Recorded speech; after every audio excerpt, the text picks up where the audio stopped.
And doctor साहब असां सां गॾु वेठा आहिनि सीनियर आहियो काफ़ी फील्ड्स में तव्हांजो कमु थियल आहे ईद जी ख़ुशीअ खे कीअं सेलिब्रेट कंदा आहियो या उन में बि बसि तव्हां रिज़र्व ई रहो था ऐं बसि कमु आहे हीअं आहे जी ईद पंहिंजी फैमिली सां सेलिब्रेट कंदा आहियूं दोस्तनि सां दावतुनि में गॾु वेंदा आहियूं घुराईंदा आहियूं दोस्तनि खे ख़ासि करे जेके बि असांजा उस्ताद या जेके फैमिली फ्रेंड्स आहिनि उन्हनि वटि हलिया वेंदा आहियूं उन्हनि खे घुराईंदा आहियूं पाण वटि इहो सिलसिलो 2-3 ॾींहं जारी रहंदो आहे। सही डॉक्टर साहब जीअं असीं रमज़ानुल मुबारक जी तयारी कंदा आहियूं खोड़ सारियूं ग्रॉसरी वग़ैरह स्टोर करे छॾींदा आहियूं कुझु अहिड़ियूं शयूं हूंदियूं आहिनि जीअं रमज़ानुल मुबारक में असांखे तकलीफ़ न थिए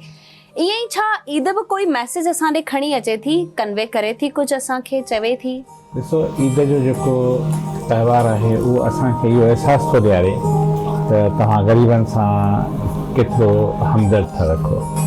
ऐं हीअ जेका ईद आहे उहा त ख़ासि करे इन जे लाइ त तव्हां पंहिंजे घरां कुझु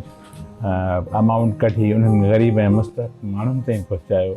जेके इन ईद जे ख़ुशियुनि में तव्हां सां कुलो में नथा मिलाए सघनि। प्लस में असांखे हीअ रमज़ान जो ख़ासि करे महीनो इहो बि मैसेज ॾिनो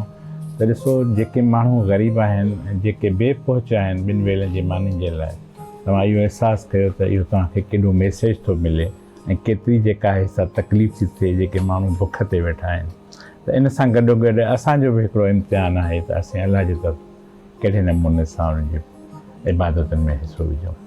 बहितरीन डॉक्टर ग़ुलाम यासीन साहब तव्हांजी ॻाल्हि त बिल्कुलु सही आहे।